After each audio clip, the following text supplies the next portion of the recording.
Chronic peptic ulcer के बारे में देखेंगे। तो क्रॉनिक पेप्टिक अल्सर, जैसे कि हमने एक्यूट पेप्टिक अल्सर देखा, तो एक्यूट पेप्टिक अल्सर जो होता है वो मोस्ट प्रोबेबली स्टमक में देखने मिलता है, लेकिन कभी कभार एब्डोमेन में देखने मिलता है। लेकिन क्रॉनिक पेप्टिक अल्सर ऐसा है जो हमें गैस्ट्रिक और डिओडिनम दोनों में देखने मिलता है, यानी कि गैस्ट्रिक अल्सर फॉर्मेशन होते हैं और डिओडिनल अल्सर, दोनों अल्सर फॉर्मेशन होने के चांसेस इक्वल होते हैं। तो क्रॉनिक पेप्टिक अल्सर यानी कि पेप्टिक अल्सर, जैसे कि हमने पढ़ा कि अल्सर फॉर्मेशन जो होता है म्यूकोजल इरोजन की वजह से, तो मोस्ट प्रोबेबली अल्सर फॉर्मेशन होगा तो उसे हम कहेंगे पेप्टिक अल्सर। किसकी वजह से होता है? तो पेप्सिन या फिर जो एसिड होता है स्टमक के एसिड की वजह से, जो अपना डाइजेस्टिव ट्रैक होता है स्टमक और डिओडिनम का, उसमें डैमेज होता है या लीजन प्रोड्यूस होता है, तो उसे हम कहेंगे पेप्टिक अल्सर। अगर वो स्लो ऑनसेट होगा, धीरे धीरे फॉर्म हो रहा है, तो उसे हम कहेंगे क्रॉनिक पेप्टिक अल्सर। ये दोनों जगह देखने मिलता है, गैस्ट्रिक रीजन में भी देखने मिलेगा और डिओडिनल रीजन में भी देखने को मिलता है। इसे हम क्रॉनिक पेप्टिक अल्सर को हम पेप्टिक अल्सर डिजीज भी कहते हैं। क्या कहते हैं? Peptic ulcer disease. Most commonly males में देखने मिलता है, जिसमें गैस्ट्रिक और डिओडिनम अल्सर का रेशियो अगर हम देखेंगे तो वो है 1:4, यानी कि डिओडिनल अल्सर्स ज्यादा अमाउंट में प्रोड्यूस होते हैं। जो पेप्टिक अल्सर होता है वो फॉर्म होता है एसिड पेप्सिन की वजह से, जिसकी वजह से क्या होता है, म्यूकोजा जो होता है उसका डाइजेशन होता है और हमें अल्सरेशन देखने को मिलते हैं। तो क्रॉनिक पेप्टिक अल्सर को हम पेप्टिक अल्सर डिजीज भी कहते हैं। मोस्ट कॉमनली वो मेल्स में देखने मिलता है। और अगर gastric ulcer is to duodenal ulcer का रेशियो देखेंगे क्रॉनिक पेप्टिक अल्सर में, तो वो रेशियो है 1:4। इसमें क्या होता है, एसिड पेप्सिन जो है वो ज्यादा सिक्रेट होने की वजह से डाइजेशन होता है म्यूकोजा का और हमें अल्सर्स फॉर्मेशन देखने को मिलते हैं। इटियोलॉजी के बारे में अगर हम देखेंगे, कॉजेस के बारे में, तो सबसे पहला है एच पाइलोरी इन्फेक्शन। तो एच पाइलोरी का इन्फेक्शन होने की वजह से हमें पेप्टिक अल्सर देखने मिलता है। दूसरा एनएसएआईडी इंड्यूस्ड ड्रग्स। तो NSAID non steroidal anti inflammatory drugs होते हैं, उसके ज्यादा कंज्यूम करने की वजह से या फिर वो ड्रग्स के कंज्यूम करने की वजह से भी हमें पेप्टिक अल्सर देखने को मिलता है।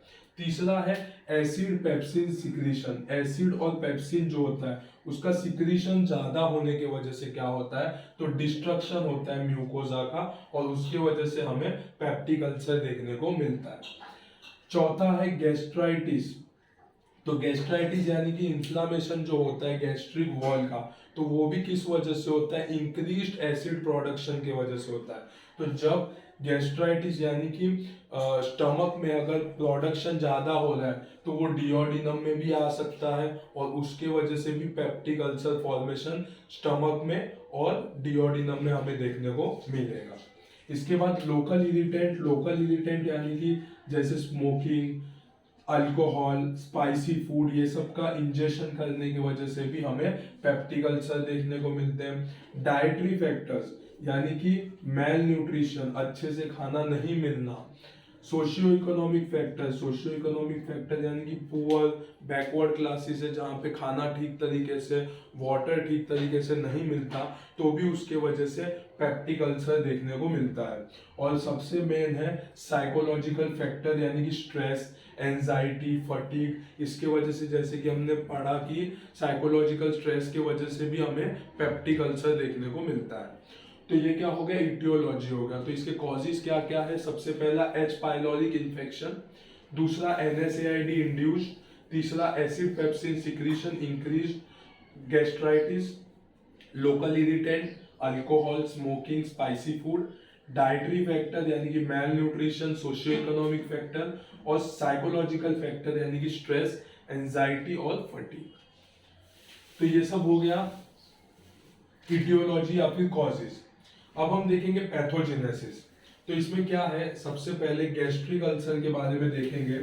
तो गैस्ट्रिक अल्सर में सबसे पहले स्टमक में एक ग्लैंड होता है जिसमें से कुछ हार्मोन सीक्रेट होते हैं, उसमें से एक होता है गैस्ट्रिन, जो कि हमने पिछली बार पढ़ा था। तो गैस्ट्रिन का काम क्या होता है, तो एसिड सिक्रीशन को इंक्रीज करना और म्यूकस प्रोडक्शन को इंक्रीज करना। तो जब भी स्टमक में फूड आता है तो गैस्ट्रिन क्या करता है, एसिड प्रोडक्शन को इंक्रीज करता है। तो वो एसिड क्या करता है, ब्रेक डाउन करता है फूड का। लेकिन एसिड इंक्रीज होता है प्रोडक्शन, तो उसके वजह से म्यूकस का प्रोडक्शन भी इंक्रीज करता है, ताकि जो स्टमक का वॉल्स होता है वो भी एसिड के इफेक्ट से बच सके। तो दो काम होता है, एक तो गैस्ट्रिन का काम होता है एसिड सिक्रीशन को इंक्रीज करना और दूसरा म्यूकस प्रोडक्शन इंक्रीज करना।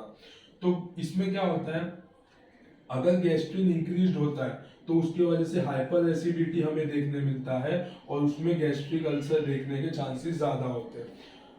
तो अगर गैस्ट्रिन जो सिक्रीशन है ग्लैंड का वो इंक्रीज होता है तो उसकी वजह से हाइपर एसिडिटी देखने मिलता है और उसकी वजह से गैस्ट्रिक अल्सर देखने को मिलता है। दूसरा है एच पाइलोरी इन्फेक्शन।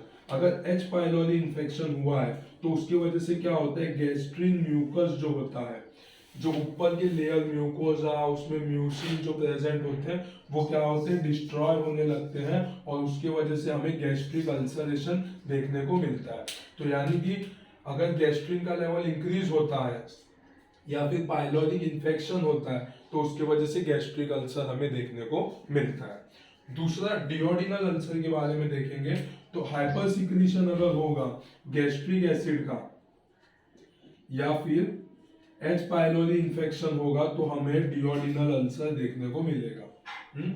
तो या फिर इन्फेक्शन हो जाए, तो जैसे कि कॉजेज हमने देखा कि ये कॉजेज से हाइपर एसिडिटी होगा या फिर जो वॉल्स होगा, जो लेयर होता है म्यूकोजा का या फिर उसके ऊपर जो प्रोटेक्टिव लेयर होते हैं, जो ग्लैंड्स होते हैं, वो डिस्ट्रॉय अगर होने लगेंगे तो अल्सर फॉर्मेशन हमें देखने को मिलेगा। इसके बाद अगर हम देखेंगे तो मैक्रोस्कोपिक मॉर्फोलॉजिकल फीचर्स में हमें क्या देखने को मिलता है, मैक्रोस्कोपिक और माइक्रोस्कोपिक फीचर्स में क्या देखने मिलता है। तो सबसे पहला मैक्रोस्कोपिक में देखेंगे तो अगर गैस्ट्रिक अल्सर फॉर्मेशन जो होता है वो कहाँ पे देखने मिलता है, तो लेसर कर्वेचर में ज्यादा देखने मिलता है। तो जैसे कि ये हमारा स्टमक है, तो कुछ ये साइड का पार्ट है, इसे हम कहते हैं लेसर कर्वेचर और इसे कहते हैं ग्रेटर कर्वेचर। तो जो लेसर कर्वेचर का पार्ट होता है उसमें हमें मोस्ट प्रोबेबली गैस्ट्रिक अल्सर्स देखने को मिलते हैं। और दूसरा गैस्ट्रिक अल्सर जो है वो पोस्टीरियर पार्ट पे ज्यादा देखने को मिलता है as compared to anterior part, यानी कि पोस्टीरियर पार्ट पे हमें ज्यादा देखने मिलेगा as compared to anterior part. तो और दूसरा है डिओडिनल अल्सर। तो डिओडिनल अल्सर मोस्ट प्रोबेबली, जैसे कि ये पाइलोरिक रीजन है, तो पोस्ट पाइलोरिक हमें मतलब पाइलोरिक रीजन के बाद डिओडिनम के पास हमें यहाँ पे कहीं देखने को मिलेगा और वो एंटीरियर साइड पे ज्यादा देखने मिलेगा as compared to posterior side. तो मैक्रोस्कोपिक अगर फीचर्स हम देखेंगे तो गैस्ट्रिक अल्सर में हमें लेसर कर्वेचर पे ज्यादा देखने को मिलेगा अल्सरेशन, जिसमें पोस्टीरियर पार्ट ज्यादा इन्वॉल्व होगा as compared to anterior part. और डिओडिनल में देखेंगे तो पोस्ट पाइलोरिक या फिर हम कह सकते हैं फर्स्ट पार्ट, डिओडिनम के स्टार्टिंग के पार्ट में हमें देखने को मिलेगा अल्सरेशन, जो कि एंटीरियर वॉल पे ज्यादा होगा as compared to posterior wall. Microscopically देखेंगे तो हमें इसके 4 लेयर देखने को मिलते हैं। सबसे पहला जिसको हम कहते हैं नेक्रोटिक जोन, सबसे आउटर मोस्ट। दूसरा होता है एक्सुडेटिव जोन, तीसरा होता है ग्रेन्युलेशन टिश्यू और चौथा होता है जोन ऑफ सिक्ट्राइजेशन। क्या होता है, जोन ऑफ सिक्ट्राइजेशन। तो ये इस तरह से 4 लेयर्स हमें देखने को मिलते हैं। सबसे आउटर जो होता है वो नेक्रोटिक जोन होता है, बीच वाला जो होता है वो सुपरेटिव एक्सुडेटिव जोन होता है, तीसरा होता है ग्रेन्युलेशन टिश्यू और चौथा होता है जोन ऑफ सिक्ट्राइजेशन। तो सबसे पहला जो नेक्रोटिक जोन होता है, नेक्रोटिक जोन में क्या होता है, तो नेक्रोटिक डेब्रिस फॉर्मेशन होते हैं और वहां पे कुछ अमाउंट में लिम्फोसाइट्स होते हैं। क्या होते हैं, नेक्रोटिक डेब्रिस फॉर्मेशन होते हैं, और वहाँ पे कुछ अमाउंट में लिम्फोसाइट प्रेजेंट होते हैं जो कि एकदम आउटर मोस्ट लेयर होता है, उससे हम कहेंगे नेक्रोटिक जोन। उसके अंदर का जो होता है उसे हम कहेंगे एक्सुडेटिव जोन। तीसरा होता है ग्रेन्युलेशन जोन। ये जो होता है वो अटैच होता है नेक्रोटिक जोन के साथ, और यहाँ पे ग्रेन्युलेशन टिश्यूज जो होते हैं वो फॉर्मेशन होता है। और लास्ट है जोन ऑफ सिक्ट्राइजेशन, जिसमें काफी ज्यादा अमाउंट में आर्टरीज पास होते हैं। तो यहाँ पे इरोजन होने के वजह से हमें हेमरेज देखने को मिलता है या फिर ब्लीडिंग देखने को मिलता है। तो माइक्रोस्कोपिकली अगर देखेंगे तो 4 लेयर हमें देखने को मिलता है। पेप्टिक अल्सर में अगर हम कॉम्प्लिकेशंस देखते हैं तो कॉम्प्लिकेशन में क्या क्या देखने मिलेगा, तो सबसे पहला है ऑब्स्ट्रक्शन यानी कि रुकावट, दूसरा हिमरेज यानी कि ब्लीडिंग, तीसरा परफोरेशन यानी कि होल फॉर्मेशन, और चौथा मैलिग्नेंसी यानी कि कैंसरस सेल का फॉर्मेशन। तो कॉम्प्लिकेशन में 4 चीज देखने मिलता है।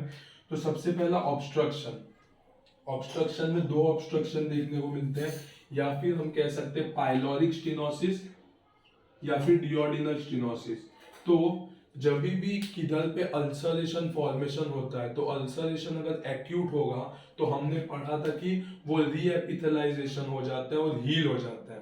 लेकिन क्रॉनिक अल्सर है या डीप अल्सर फॉर्मेशन है तो उसमें हीलिंग ठीक से नहीं होता, वहाँ पे फाइब्रस टिश्यू या स्कैरिंग होने की वजह से वो साइड का या वो मसल का फंक्शन कम हो जाता है, और वहाँ का जो स्पेस होता है वो कॉन्ट्रैक्ट हो जाता है या फिर क्लोज हो जाता है। तो ऑब्स्ट्रक्शन हमें पाइलोरिक रीजन पे देखने मिलता है, जिसे हम कहते हैं पाइलोरिक स्टेनोसिस, कुछ ये जगह पे स्टेनोसिस हो जाता है, और या फिर डियोडिनल स्टेनोसिस हमें देखने को मिलता है।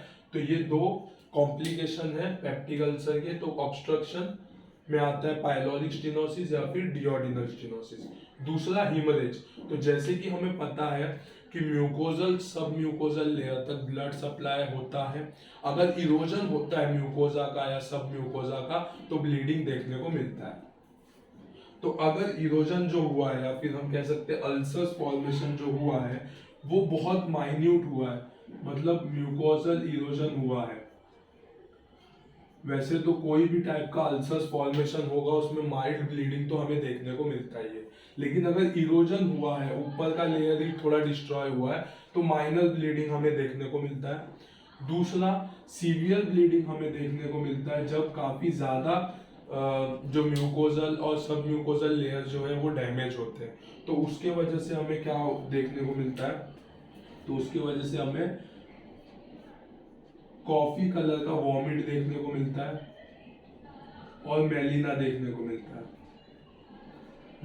और अगर ब्लीडिंग काफी ज्यादा अमाउंट में प्रेजेंट होगा तो आयरन डेफिशिएंसी एनीमिया देखने मिलेगा।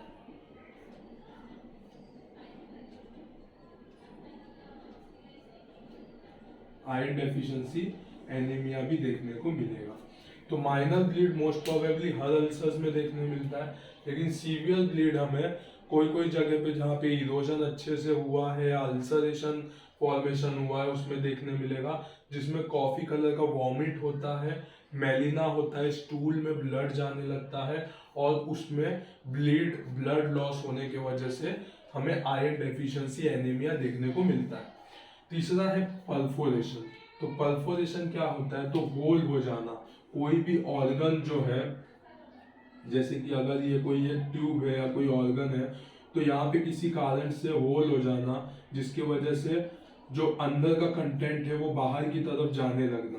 तो ये जो होल हो जाना होता है इसे हम कहते हैं परफोरेशन। तो ये कॉम्प्लिकेशन है पेप्टिक अल्सर का, परफोरेशन।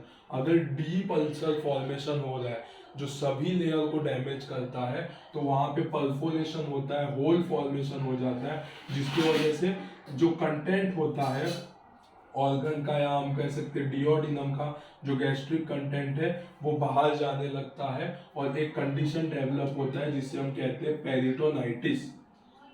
तो जो भी डियोडिनम का कंटेंट है वो बाहर जाके जमा होने लगना, तो उसे हम कहते हैं peritonitis.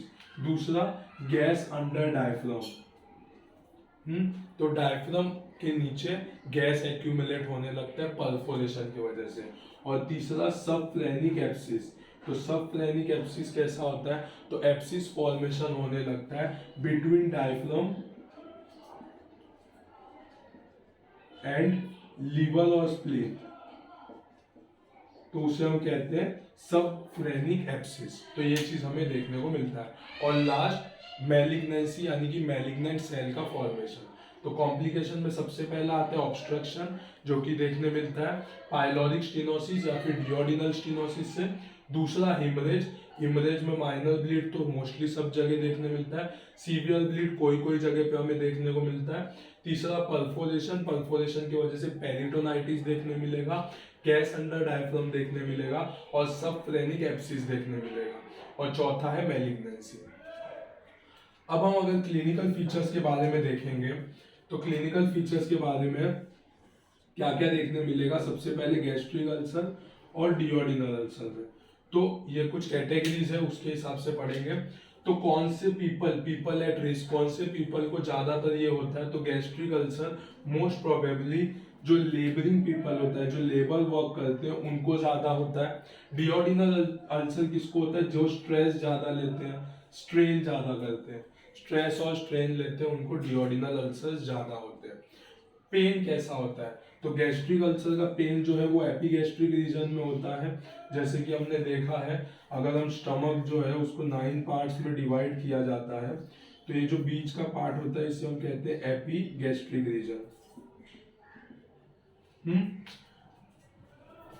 Within 2 hours after food intake, खाने के बाद 2 घंटे के बीच में ही ज्यादा पेन होता है, और नाइट में कभी भी पेन नहीं होता, किसमें, गैस्ट्रिक अल्सर में।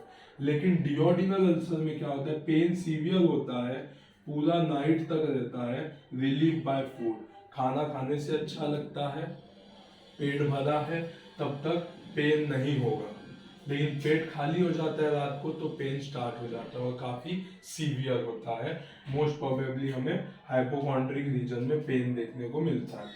वॉमिटिंग अगर होता है तो क्या होता है, गैस्ट्रिक अल्सर में वॉमिटिंग होगा तो पेन रिलीफ हो जाएगा, यानी कि फूड कंटेंट बाहर चले जाएगा तो पेन कम हो जाएगा। लेकिन डियोडिनल अल्सर में अगर वॉमिटिंग होता है तो हमें हार्ट बर्न देखने को मिलता है, क्या होता है, जलन देखने को मिलता है छाती में।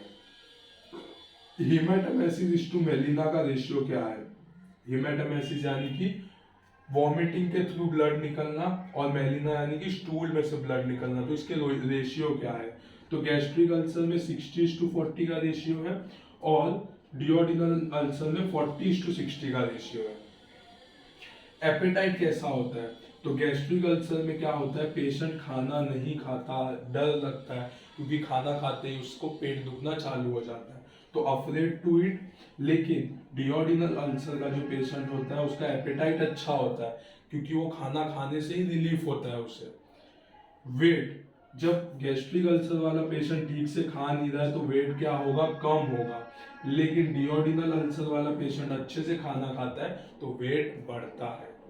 और लास्ट में डीप टेंडरनेस, टेंडरनेस कहाँ पे, अगर हम पाल्पेट करते हैं तो कहाँ पे टेंडरनेस लगता है, कहाँ पे पेन होता है, तो एपिगैस्ट्रिक रीजन में होता है, जैसे कि मैंने बताया कुछ ये साइड पे।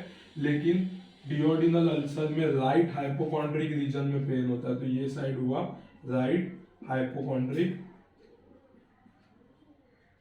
रीजन।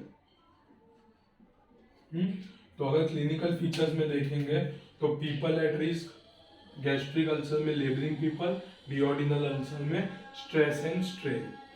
पेन कहाँ पे होता है, गैस्ट्रिक अल्सर में एपिगैस्ट्रिक रीजन में, within 2 hours after taking food और नेवर एट नाइट, नाइट में नहीं होता। डियोडिनल अल्सर में कैसा होता है, सीवियर पेन होता है, नाइट को होता है लेकिन खाना खाने से रिलीफ होता है। वॉमिटिंग होने के बाद गैस्ट्रिक अल्सर वाले पेशेंट में पेन कम होने हो जाता है, डियोडिनल अल्सर वालों में हमें हार्ट बर्न देखने को मिलता है। हिमेटमेसिस टू मेलिना का रेशियो अगर गैस्ट्रिक अल्सर में देखेंगे तो 60:40 है और डियोडिनल अल्सर में देखेंगे तो 40:60 है। एपेटाइट अगर गैस्ट्रिक अल्सर में देखेंगे तो पेशेंट ठीक से खाना नहीं खाता है, डरता है। डियोडिनल अल्सर वाले पेशेंट का एपेटाइट काफी अच्छा होता है। वेट देखेंगे तो गैस्ट्रिक अल्सर वाले पेशेंट का वेट लॉस होता है, डियोडिनल अल्सर के पेशेंट का वेट गेन होता है। और अगर डीप टेंडरनेस देखेंगे तो गैस्ट्रिक अल्सर वाले पेशेंट को एपिगैस्ट्रिक पेन होता है और डिओडिनल अल्सर वाले को राइट हाइपोकॉन्ड्रिक रीजन में ज़्यादातर पेन होता है। तो ये चीज़ हमें पेप्टिक अल्सर के बारे में पता होना चाहिए। तो हमने इसमें एक्यूट और क्रॉनिक पेप्टिक अल्सर के बारे में आज पढ़ा है।